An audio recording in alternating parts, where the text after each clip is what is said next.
Hello, my name is Layton. I'm an intuitive and a mystic, and today I wanted to share with you a very powerful practice of mirror work. And I actually had a totally different video planned for today. I started recording it hours ago and I just felt like something wasn't right. And so I thought I wasn't going to record anything today. And I ended up going into my own practice of mirror work because I was processing through a pretty challenging and distressing experience that I had had yesterday. And after my experience with my self mirror work session, I felt so empowered and really led to make this video. It's like pretty late at night right now. And I just felt like I needed to put this out there because I think that it could help a lot of people. And honestly, it is an extremely powerful somatic practice. I would say it is the #1 most powerful somatic practice that I have ever tried. And if you're wondering, Layton, if this is the most powerful somatic practice you've ever tried, why has it taken you so long to bring this to us? It's because it's a practice that is very intense. And I think that anyone who does this practice needs to go into it with a little bit of caution.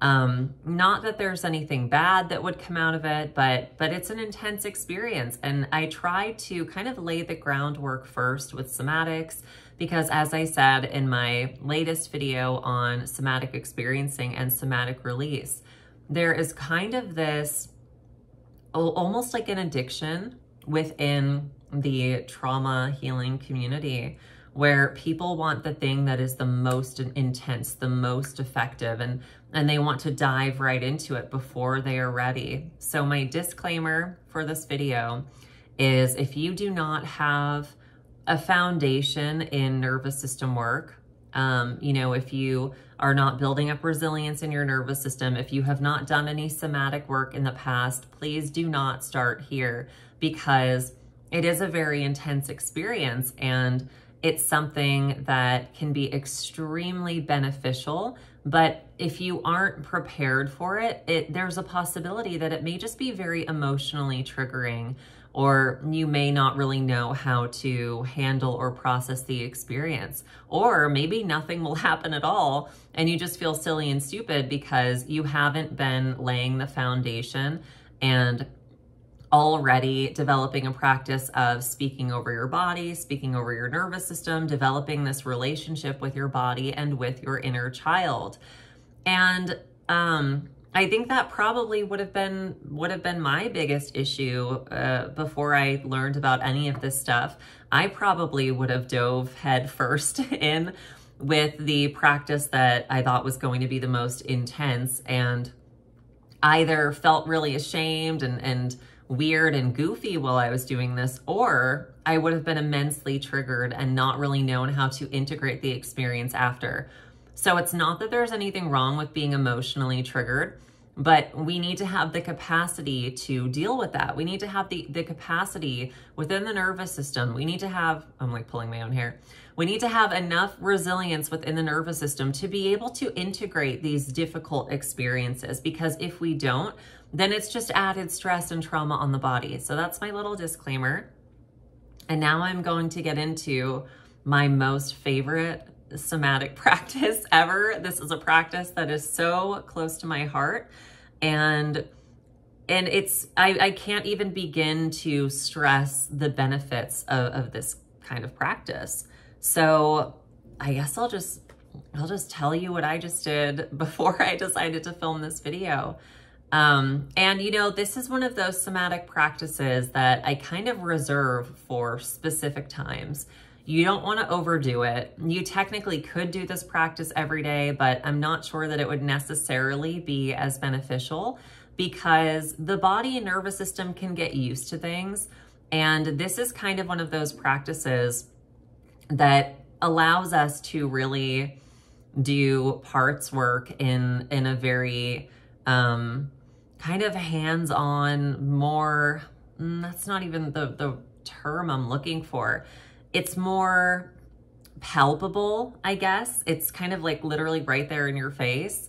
And yeah, also all I can see is like little fuzzes and stuff going in front of my light. So I apologize. It's not like a ghost or anything, just to clarify. So basically what I did this evening is, and this is usually how I start it, I have this mirror on the back of my bathroom door, and it's actually in my bedroom, technically facing my bed, but I keep it covered at all times. I have like this really beautiful off-white, sparkly-ish kind of fabric that I keep cloaked over it because I don't want anything weird getting in there, and I don't want anything weird coming out. And I like it to be this sacred space. So I move that to the side first, and I make sure that the lighting is kind of dim. So I prefer to do this at night so that I don't have to manipulate the lighting at all, and it's just kind of naturally relaxing. It's naturally dim because you don't want too many distractions behind you. You're going to be looking in a mirror. You don't want to see, you know, something happening behind you, or you don't want to get distracted by looking at other things. And you don't even really want to be too distracted by your facial features or, you know, nitpicking yourself or anything we might do when we're looking at ourselves in the mirror. So you want a very soft, relaxing lighting. And because my mirror it's almost a floor mirror, it covers pretty much the entirety of the door, I like to just kneel in front of it. And because of how long it is, I can kneel, but it's like a sitting kneel. And I started by looking at myself in the eyes. And, you know, as I was saying, I had an experience that was very stressful yesterday, very dysregulating, very distressing. And I was having a really hard time integrating it. It was making me feel very discouraged, making me feel very upset about different things. And that's not something that we want to run from, and it's not something that we want to shame. We actually have the opportunity to embody our highest self and kind of come into this space where we are speaking as that self to this aspect of us or this part of us that feels very afraid, to the aspect or part of us that is struggling to integrate these emotions or this experience and really needs that guidance. And, you know, I'm just going to be totally real. I'm not really the kind of person who talks about the things that I'm going through with other people. If I say something, I generally will say it in a kind of public way, the way I'm saying now, and I don't usually go into detail about it. And that's because I really don't find it helpful. I have found the most comfort and the most relief from having these kinds of conversations with myself and with my guides.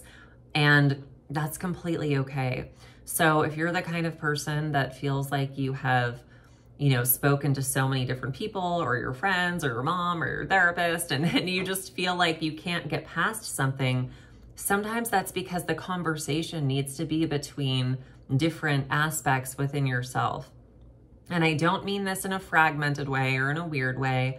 This is the complete opposite of that. It's about bringing in integration. It's about wholeness. It's about making sure that we don't dissociate, making sure that every aspect of us is in alignment. So that being said, I was looking into my own eyes, and I started by telling myself how beautiful I am. And, you know, that can sound, it sounds narcissistic if you say it like that, but really that's something I struggle to believe. I struggle deeply with my physical appearance, especially after having been on testosterone.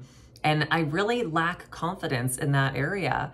And so I often find that if you kind of enter into this relationship with something that is more material first and then get into the deeper things, it's a little bit easier. And think about it this way. It's like if you're passing someone on the street and you say to them, I really like your shoes. You know, you want to have some sort of connection with them. You are creating a bid for connection, but you also don't want to scare them away. You don't want them to be freaked out. You don't want to get too vulnerable with them. You want them to trust you first. And that's really how we have to enter into this with different aspects of ourselves, because there might be an element where there's a lack of trust and there is a difficulty with vulnerability, and that is completely normal. So I was saying, you are so beautiful. And I know you don't see it, but you are. And I'm saying things like this. And then I'm going into, I'm so proud of you. And I'm just kind of saying encouraging, loving things. And you can do this practice in a strictly somatic, non-psychic way if you want to, where you are just speaking affirmations over yourself. And you know, it helps to be very close to the mirror as well. You don't want to be distracted by other things going on. You want to be so close that it feels like you are having a very deep, intimate conversation with someone. So you could keep it strictly somatic, and you could speak over yourself that you're safe, that you love yourself, that you're there as a support system for yourself. Or you could do what I generally end up doing and take it into the psychic territory. And if you do that, you know, because we are engaging with a mirror, you have to be extremely aware of your lower self. There is the possibility when you are doing mirror work in a psychic way that you will see the reflection of your lower self if you have things that you haven't worked through. So we need to be extremely discerning about when we are prepared for this kind of work. We need to make sure that we know ourselves, at least to an extent. And you can set the intention beforehand and say, you know, this is strictly somatic. I'm not going into this from a psychic place if you're not ready. And just do it for a few minutes, and, you know, maybe set aside 5 to 7 minutes or so to kind of speak affirmations over yourself and keep it very surface level in that sense. And you will still get a tremendous amount out of it. I just generally like to take it to that psychic place. And you can also use mirrors for muscle testing as well. And you can ask yourself a question, and your body will respond in a somatic way. You may receive an answer through your eyebrow twitching or some sort of muscle movement, or you may even just be able to read the answer in your energy bodies, essentially.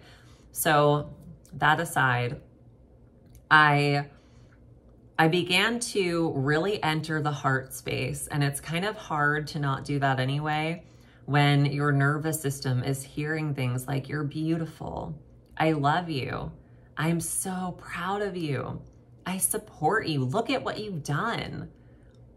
You know, look at how you've picked yourself up. This is huge, this is amazing. What you've done is amazing. You're so kind-hearted, you're so loving, you're so generous, you really care about other people, and I see that. You know, when we start hearing these things, the body, the nervous system, it's not going to register it as though it's coming from us and our reflection. It just registers it as any voice. And that is why the voice is so important in the healing of, or even the destruction of, our nervous system. So if you're looking at yourself in the mirror and saying, gosh, I look so ugly today. You know, why do I look like that?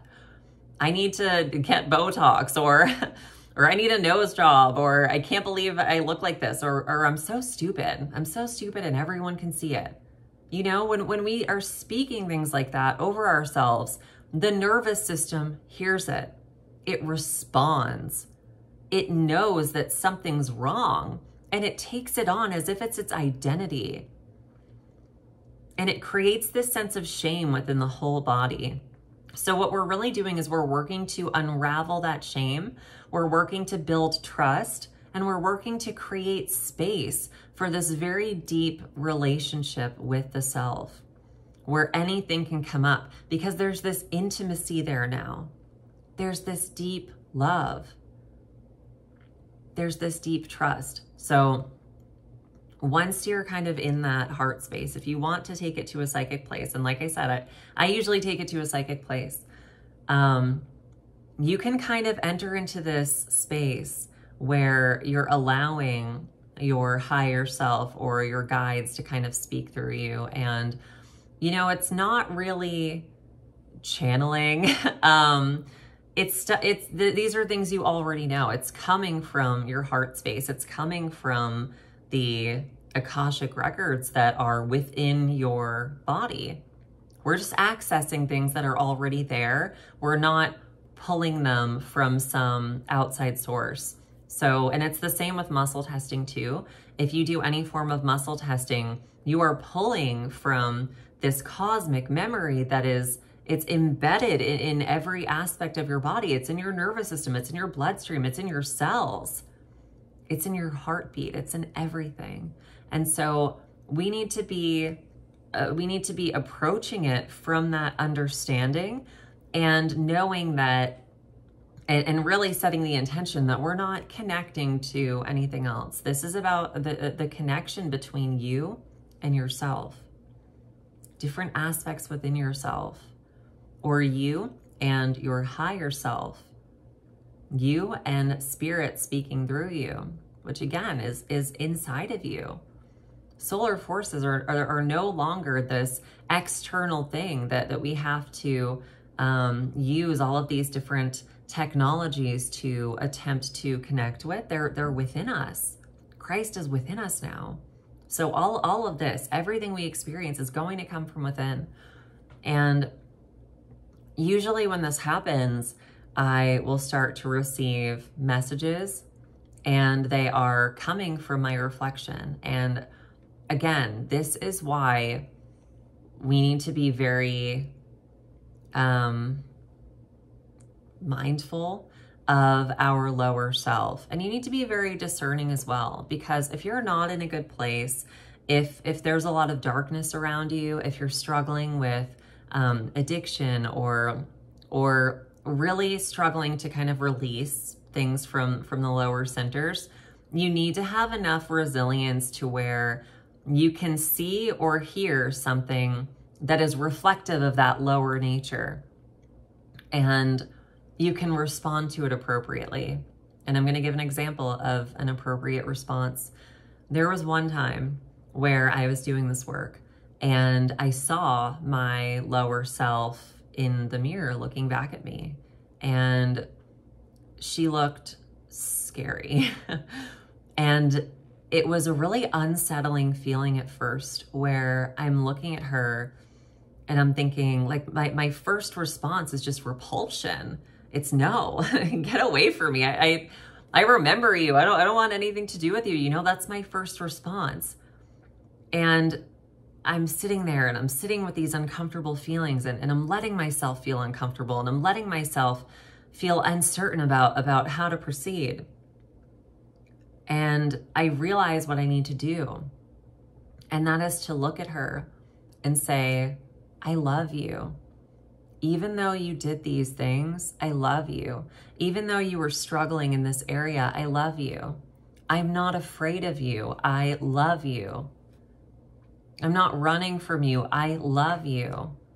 I'm not abandoning you. I love you. And I am going to take you with me wherever I go. And we're going to purify everything that's going on with you, and we're going to transform it. You don't have to stay the same. And it was a really emotional experience, I'm not going to lie, because it came from this place of deep inner power. It came from this place of deep compassion and of deep love.